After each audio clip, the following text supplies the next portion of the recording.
અમે ગરીબ છીએ સાહેબ, બહુ ગરીબ છીએ. રેસનિંગ અમારું બંધ થઈ ગયું સાહેબ.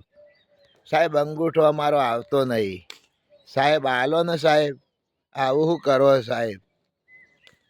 ભાઈ રેસનિંગ અંગૂઠો ના આવે મારો પ્રોબ્લેમ નથી. તમારે વિસનગર જવું પડે ને ત્યાં જઈને ભાઈ અંદર તાલુકા પંચાયતમાં જઈને તમારો અંગૂઠો આપવો પડે, વેરીફાઈ કરાવવો પડે અંગૂઠો, ત્યારે અમે રેસનિંગ આપી શકીએ. એ બધું સાહેબ તમે તમારી રીતે કરી લો સાહેબ. અમારા જોડે ટાઈમ નહીં હોતો સાહેબ. અમે મજૂરિયા વર્ગના ગરીબ માણસ છીએ. ગરીબ માણસો વાત સાચી છે. કાલે તો બાલક આવ્યા હતા, ઊભા હતા લાઈનમાં. 250 રૂપિયાનું તો ચિકન લીધું હતું અને 100 રૂપિયાનો તો તમે દારૂ પીવો રોજનો.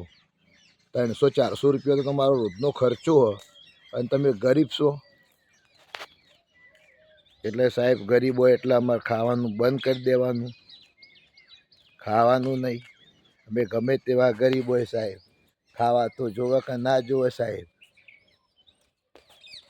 એક બાજુ તમે ગરીબીની વાત કરો છો, એક બાજુ રેશનિંગ બંધ થઈ ગઈની વાત કરો. બધી વાત તમારી સાચી. હવે રોજનું તમે 250 રૂપિયાનો કિલો ચિકન લાવો છો, 100 રૂપિયાનો દારૂ પીવો છો, બરાબર, અને પાછો તમે ગરીબ કહો છો.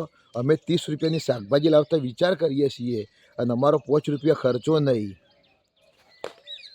સાહેબ તમે અમુક તો ભૂલી ગયા, રોજનો 50-100 રૂપિયાના મસાલા ખાઈએ છીએ. એટલે 50-100 રૂપિયાના મસાલા કહો તો તમારો રોજનો 450 રૂપિયા ખર્ચો થયો, તોય તમે ગરીબ છો. મહિનાના 12 થી 13 હજાર રૂપિયા થયા સાહેબ. એ બધું તમારે ચો જોવાનું આવે. તમે તમારું કામ કરો ને, અમને રેશનિંગ કાર્ડમાં રેશનિંગ આલો ને,